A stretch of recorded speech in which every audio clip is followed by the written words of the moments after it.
Olá a todos, estamos de volta aqui mais uma vez para estar dando um treinamento sobre proteção respiratória.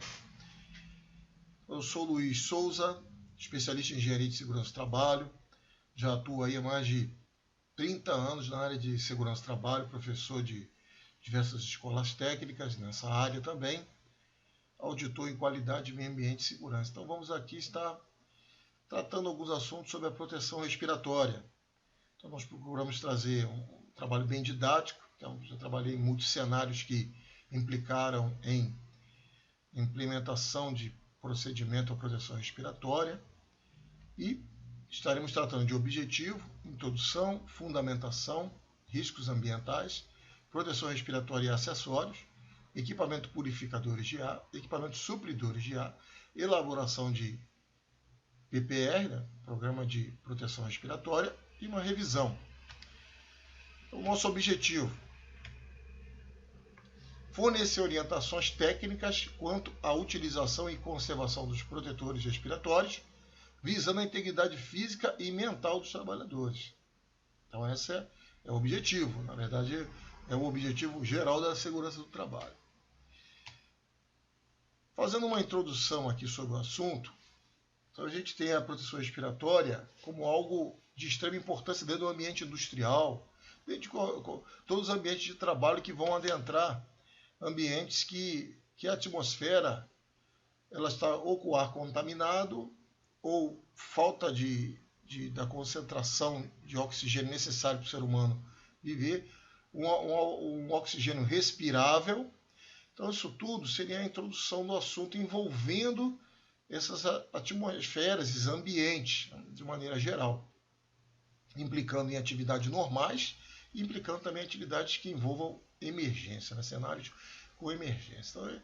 Então, são regras importantes, né? É um assunto importante a ser tratado e implementado dentro das empresas. Existe legislação que fala sobre isso, a gente vai estar falando mais à frente. Mas dentro ainda da introdução, ela tem bases dentro do NR6, que é equipamento de proteção individual, que envolve o certificado de aprovação, certificado de registro do fabricante do equipamento de proteção individual, estamos falando mais da respiratória, né? A comercialização, né, a venda sobre isso, fiscalizar e controlar a qualidade. Então tem uma infinidade de equipamentos de proteção respiratória dentro do mercado, né? E de maneira geral precisamos selecionar e fiscalizar o tipo de equipamento adequado à nossa necessidade. O teste do desempenho realizado, então fiz muito isso aí diversas vezes. Uma mais recente foi com o pessoal que ia trabalhar com mercúrio. Mercúrio é um produto altamente tóxico. Eu chamei o fornecedor, trouxe lá diversos tipos de máscara que podiam ser usadas, de facial inteira e semifacial. E ali se analisou tudo, viu o conforto para os trabalhadores que iam fazer uso, né, o mais indicado para o formato do rosto deles, enfim, tudo isso aí trazendo conforto, bem-estar também. Então foi o teste de desempenho realizado. E a qualificação, então ali na qualificação determinamos qual deveria ser utilizado e com a ajuda daqueles trabalhadores. Proteção respiratória, ainda estamos na introdução. Ela precisa identificar os perigos. O que é o perigo? É aquilo que provoca dano. Identificar o perigo e avaliar os riscos. Quer dizer, o risco é o fator matemático, o risco é a chance de um evento acontecer. Pode ser positivo ou negativo. Então, como estamos falando de segurança, estamos falando de um risco aceitável. Então, identificar primeiro os perigos, identificar os cenários, identificar as substâncias que tem naquele ambiente, analisar pela FISPQ ou até o número do CAS, se for necessário. O número do CAS é o número relacionado a só substância. O que eu quero dizer com isso?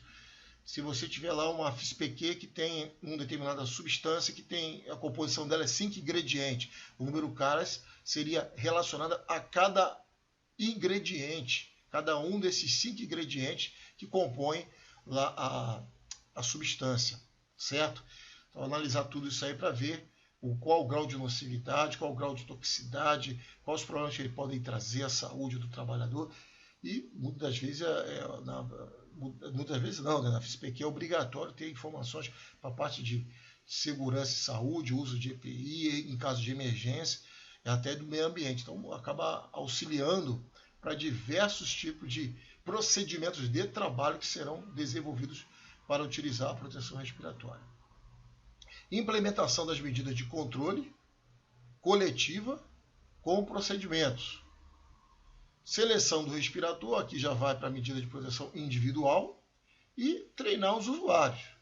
Então, no geral, isso aqui tudo sendo implementado, obedecendo os requisitos do PPR, que é o Programa de Proteção Respiratória. Então, existe a seleção dos equipamentos, equipamento de proteção respiratória, o EPR, equipamento de proteção respiratória, e o PPR, Programa de Proteção Respiratória. Tem que ficar bem atento a esses detalhes.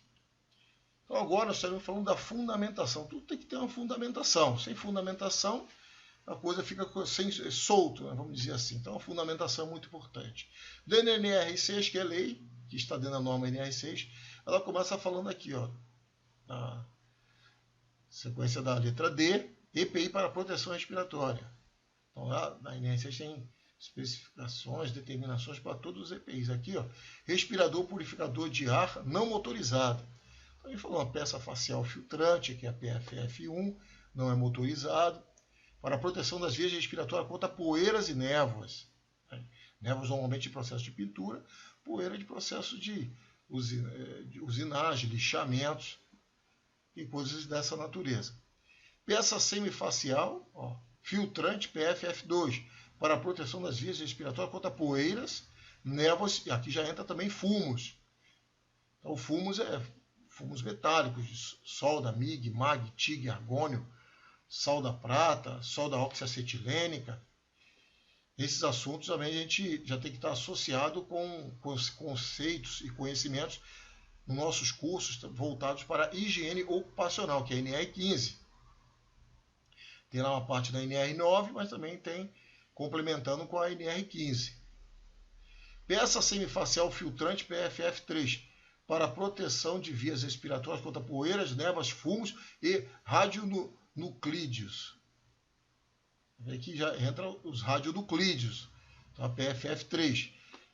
Peça, a letra D, peça 1/4 facial, aqui já está falando de 1/4, semifacial, facial inteira, com filtros para material particulado. Então, material particulado são as partículas. P1, para a proteção das vias respiratórias contra poeiras e névoas. E P2, para a proteção contra poeiras e névoas e fumos, ó, já aumenta mais um pouquinho. E o P3, para a proteção contra poeiras, névoas, fumos e radionuclídeos. Tudo bem, pessoal? Então, vocês vão vendo aqui, isso aqui é para fazer a seleção do equipamento. Então, está dando a fundamentação, o que precisa atender em termos de legislação. Peça 1/4 facial também, 1/4 facial você já vê que é 1/4 da face. Semifacial ou facial inteira com filtros químicos. Então, filtros químicos ou filtros combinados, né? Filtro para vapores orgânicos, filtro para vapores orgânicos vaporizados, isso vai depender. Então, tem filtros diversos. Para a proteção das vias respiratórias contra gases e vapores ou particulado. Esses filtros químicos, por que fala filtro químico? Vamos supor, você está com uma atmosfera que esteja lá usando determinada substância química. Então você já analisou a FSPQ, já analisou o número K, se for necessário, e dali você já sabe que tipo de substância é essa. Aí você vai selecionar o tipo de proteção com filtro químico. Por outro lado, tem mais de uma substância, aí já tem que ter filtros combinados. Então isso tudo vai sendo analisado cenário por cenário. Seja, vamos dar um exemplo aqui de um espaço confinado, que seja perturbado. Então você entrou lá com a atividade para se fazer, que vai trabalhar com diversas substâncias. Aí você também tem que ter a estratégia de trabalho. E olha, vai trabalhar com uma substância química tal e depois vai trabalhar com uma outra substância química. Ou vai trabalhar com as duas juntas, se isso for possível. Então tu vai ter uma atmosfera contaminada com os dois contaminantes, com as duas substâncias, melhor dizendo. Então tem que ter filtro combinado que vai atender as duas. Ah, não, mas não quero trabalhar assim não. Vou trabalhar primeiro usando uma substância, cria uma atmosfera com determinado contaminante, que o meu filtro químico ele atende, ou o meu filtro químico atende já uma família de substâncias químicas, então vou usar essas substâncias aqui. Então vai depender do teu cenário dentro daquele local de trabalho. D2, respirador e purificador de ar motorizado. Aqui já vai motorizado. A, vedação fácil tipo touca de proteção respiratória, capuz ou capacete para proteção das vias respiratórias contra poeiras, névoas, fumos e radionuclídeos, e ou contra gases e vapores. Então a gente sabe que na matéria tu tem o estado gasoso, é o caso do GNV, né? O estado dele é gasoso, ou vapores, que saem do meio sólido ou do meio líquido. Como é o caso da gasolina, do álcool, né? Isso no caso líquido. E sólido tem diversas substâncias também que são em forma sólida. Com vedação facial, tipo peça semifacial ou facial inteira. Então, a facial inteira é proteger a face toda. Vamos estar vendo mais à frente. Para a proteção das vias respiratórias contra poeiras, névoas, fumos e radionuclídeos e ou contra gases e vapores. Importante ressaltar que é preciso também avaliar a concentração nessas atmosferas das substâncias, em ppm ou, né, outras unidades de medida. Então isso é importante ter isso definido para definir se a minha atmosfera, né, tem que ir com um purificador de ar motorizado ou com uma proteção que seja de suprimento geral de ar, né, ou tem condição de ser filtrado os contaminantes com uma máscara filtro químico ou não. Então isso tudo vai depender da atmosfera que eu tenha. Para isso é preciso se ter considerável conhecimentos em higiene ocupacional. D3, respirador de adução de ar de linha, que é linha de ar comprimido. Então a gente sabe que na linha de ar comprimido, vamos estar mostrando também, na ar comprimido precisa ter um filtro para evitar que partículas de óleo, né, que funciona, a gente sabe que o ar comprimido ele também vem com partículas de óleo, precisa se ter um filtro para impedir que essas partículas de óleo vá até o usuário, né, chegue até o usuário, melhor dizendo. Sem a vedação facial de fluxo contínuo, tipo capuz ou capacete para a proteção das vias respiratórias em atmosfera com concentração de oxigênio maior que 12,5. Então, seria para linha de ar comprimido. Sem vedação facial de fluxo contínuo tipo capuz ou capacete para a proteção das vias respiratórias em operação de jateamento. Então, jateamento de granalha, por exemplo, que é muito utilizado ainda, jateamento de água. Antigamente se usava muito outros tipos de jateamento, quando eu trabalhei também em construção naval, mas hoje não é permitido. E em atmosfera com concentração de oxigênio maior que 12,5. Com vedação facial de fluxo contínuo, tipo peça semifacial ou facial inteira, para a proteção das vias respiratórias em atmosferas com concentração de oxigênio maior que 12,5%. A gente já sabe que a concentração mínima é 21%. Então, você está dando uma concentração baixa, por isso que é enviando por ar comprimido. Que uma atmosfera dessa aqui já é imediatamente perigosa à vida e à saúde. O indivíduo morre, né, porque não tem oxigênio suficiente.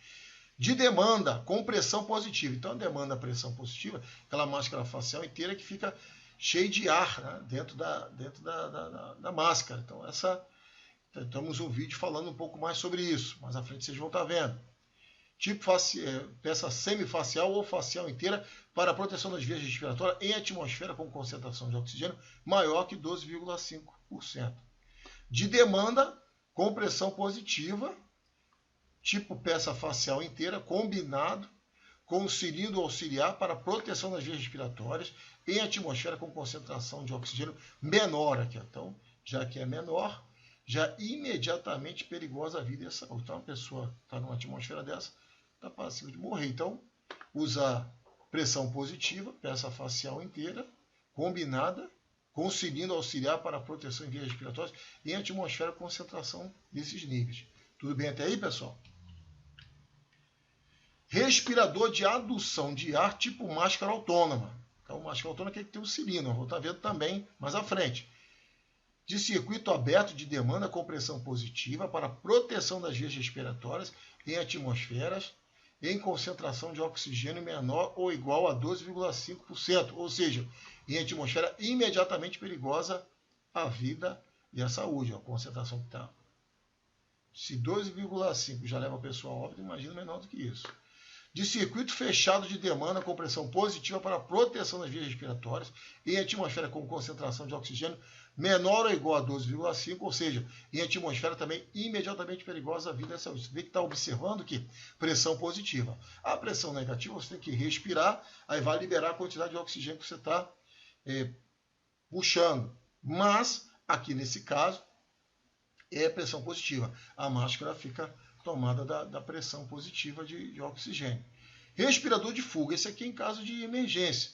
Então, empresas que têm dentro dos seus parques industriais muito armazenamento de produtos altamente perigosos ou tenham processos muito perigosos, produtos extremamente nocivos e que contaminam com facilidade a atmosfera, seja fechada ou aberta, então normalmente se tem um respirador de fuga. Teve um vazamento, soa seu alarme, já envolve o sistema de emergência, a pessoa já coloca o respirador, que ela vai identificar que tipo de emergência está tendo e sai da área. Então isso também vamos estar mostrando a você à frente. Respirador de fuga tipo bocal, para proteção das vias respiratórias contra gases e vapores e ou materiais particulados em condições de escape, quer dizer, sair da atmosfera, imediatamente perigosa à vida e à saúde. Então, ainda dentro isso, estamos falando de fundamentação, de fundamentações. Na fundamentação também, então temos a base ali que é da NR6, que é uma fundamentação legal. Temos também a instrução normativa, número 01, da Secretaria de Saúde e Segurança. Então, o que essa instrução normativa ela trata? Artigo 1. O empregador deverá adotar conjunto de medidas com a finalidade de adequar a utilização dos equipamentos de proteção respiratória, EPR, lembra que eu falei sobre isso? Equipamento de proteção respiratória, o EPR, e também o Programa de Proteção Respiratória, quando necessário, para complementar as medidas de proteção coletiva implementadas ou enquanto as medidas estiverem sendo implantadas com a finalidade de garantir, essa palavrinha é muito importante, garantir não é simplesmente mitigar, garantir é dar salvaguarda, uma completa proteção ao trabalhador. Então, para isso ter uma garantia, precisa se selecionar adequadamente, fazer os testes, ter conforto, instrução ao pessoal, reciclagens, o programa de proteção respiratória, né? O pessoal conhecer bem o equipamento e muitas vezes fazer até simulados. Dentro do plano de emergência tem simulados que envolvam esse tipo de proteção a serem colocados, né? Utilizados. Então vamos em frente. Inciso 1º. As medidas previstas nesse artigo deverão observar os seguintes princípios. O estabelecimento de procedimentos escritos abordando no mínimo. Então, procedimento escrito. Para fazer procedimentos, nós temos até treinamentos falando sobre manuais e procedimentos. Um procedimento ele precisa de informação do manual. E, por sua vez, também procedimento de normas técnicas. Para se fazer um trabalho apropriado, adequado a cada empresa. Estabelecimento de procedimentos escritos abordando no mínimo os critérios para a seleção dos equipamentos. Como é que selecionou? Como é que você definiu aqueles equipamentos? O uso adequado dos mesmos, levando em conta o tipo de atividade e as características individuais do trabalhador. Por isso que tem que ter diversos, porque às vezes a pessoa tem um rosto menor do que o outro, então tudo isso tem tamanho. Então as máscaras precisam compradas de acordo com o tamanho do rosto da pessoa.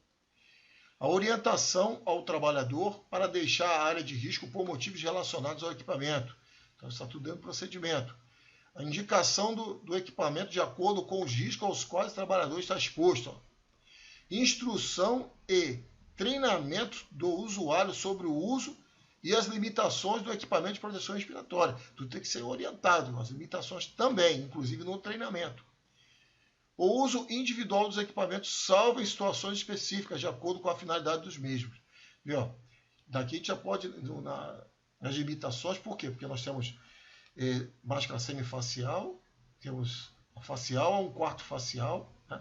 Um quarto da face, e a facial inteira. Então, cada máscara dessa é para determinado tipo de cenário. Então, isso tem que ser definido. Vou usar uma máscara para tudo.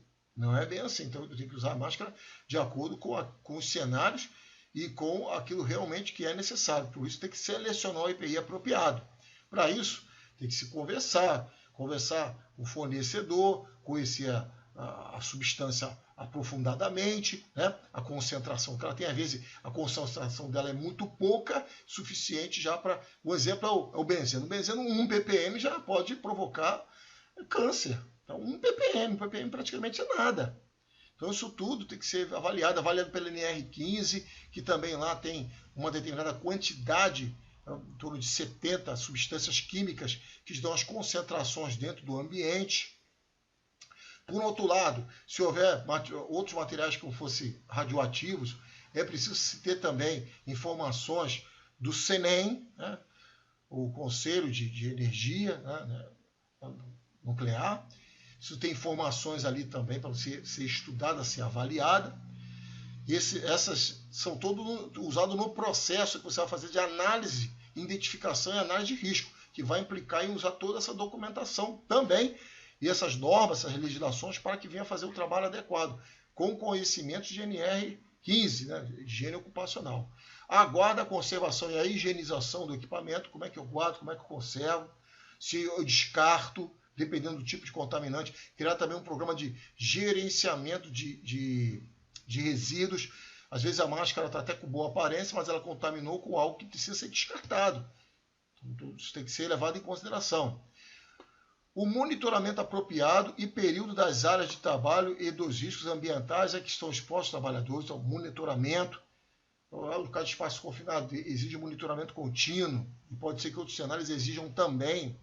O fornecimento somente de pessoas fisicamente capacitadas à realização de suas tarefas, utilizando os equipamentos.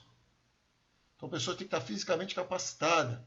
Isso implica também em levantamento psicossocial e um ASO feito adequadamente, com um PPRA bem estruturado, que, por sua vez, precisa ter um PCMSO alinhado, certo? Então, isso tudo tem que estar muito bem detalhado. A tarefa tem que ser muito bem descrita. Então, muitos documentos são gerados frente a isso, começando com a análise preliminar de risco. Não uma análise preliminar de risco da tarefa somente, mas uma análise preliminar de risco do processo e até, se for conceber uma atmosfera assim, do projeto, para que enxergue tudo isso aí de maneira plena e se faça a prevenção necessária. Muitas vezes é preciso usar até outras ferramentas de análise, como árvore de causas, diagrama de Chikawa, árvore de eventos, árvore de consequências, FIMECA, para se ter dados suficientes para ser assertivo nas decisões no final, porque a gente está lidando com a vida das pessoas. O uso somente de respiradores aprovados e indicados para as condições em que os mesmos forem utilizados. Né? A adoção de proteção respiratória individual após a avaliação prévia dos seguintes parâmetros. Características físicas do ambiente.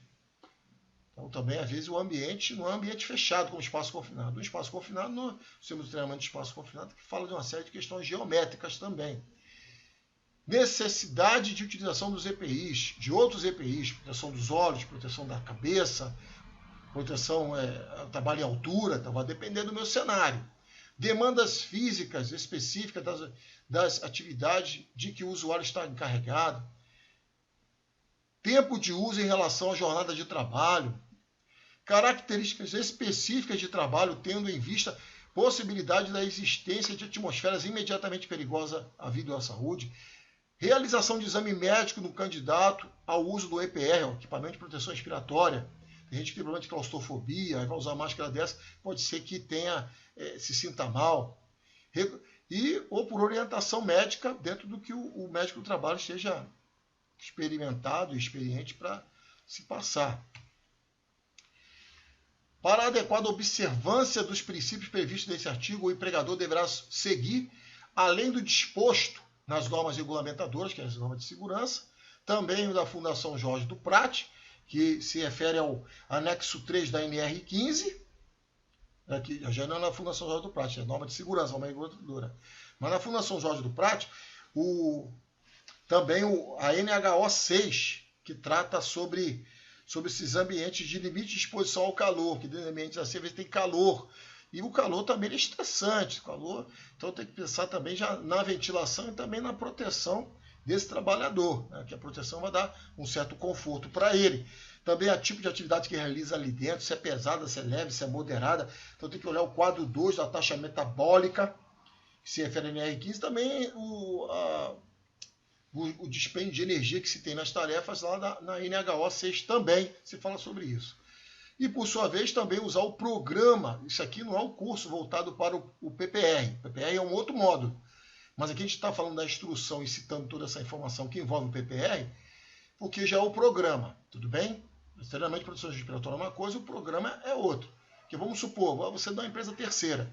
Tu tem que ter o treinamento de proteção respiratória para prestar serviço dentro de uma empresa. Mas dentro daquela empresa também ela tem que ter o programa dela. Se ela tem um cenário, ela tem que ter o programa. E, por sua vez, também tem que ter a seleção dos EPIs ali, do equipamento de proteção respiratória, e precisa ter a definição dos equipamentos deles adequados. Então, isso tudo é num contexto tanto de contratante e contratados, que ambas têm responsabilidade civil, penal e que também, por sua vez, é criminal. Ok até aqui? Então, seleção do equipamento de proteção respiratória deverá observar, dentre outros, os valores dos fatores de proteção. Então, está no quadro 1, anexo a essa instrução. Nós vamos estar dando uma olhada mais à frente. Mas, ressaltando, não é o curso de proteção, não é o curso de programa de proteção respiratória, mas sim somente da proteção respiratória, que faz parte do programa. Então, mas o programa é um outro treinamento.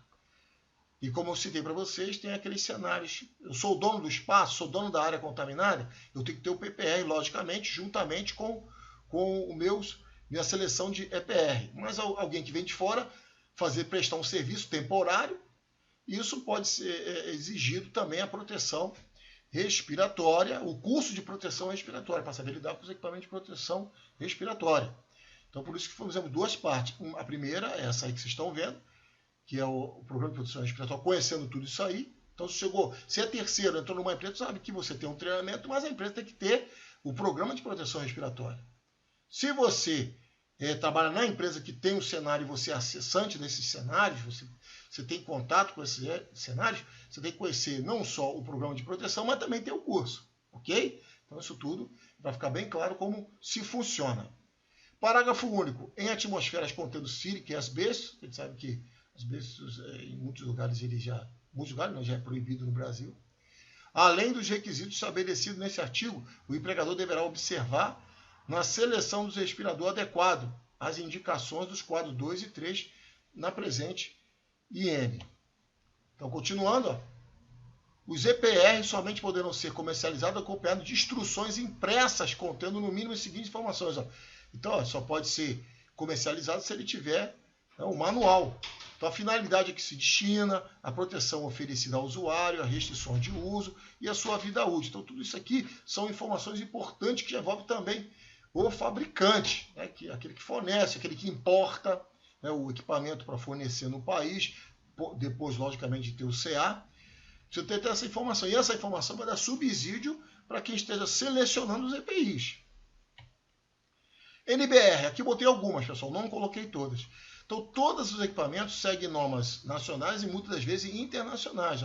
A NBR 12543, equipamento de proteção respiratória, classificação, a 13695, equipamento de proteção respiratória, peça facial inteira, a 13696, filtros químicos combinados, olha só que bacana, 13697, proteção respiratória para filtros particulados, 13698, equipamento de proteção respiratória, peça semifacial filtrante para partícula, já é semifacial. A 16972, equipamento de proteção respiratória, termos e definições e símbolos. Então você tem que ficar muito atento que eu nem botei a data de vigência dessas normas, porque elas muitas vezes são substituídas ou vem uma nova versão e tornando a anterior inválida. Então isso tudo é importante vocês estarem muito atentos. Tá certo? Botei algumas, não todas, para mostrar que tudo isso aí está dentro da fundamentação. A pessoa precisa usar essas informações para construir lá, montar os equipamentos. São uma série de requisitos que precisam ser considerados. E, por sua vez, se tu entrar lá no Ministério e ver o CA, vai estar mencionadas as normas que levou em conta para construir aquele equipamento de proteção respiratória. Então a gente fecha aqui essa primeira parte e logo em seguida no próximo vídeo estaremos falando sobre os riscos ambientais. E no caso de dúvidas, nos encaminhe pelos canais de comunicação que estaremos tirando as suas dúvidas. Assista os vídeos, leia o material, certo? Até a próxima.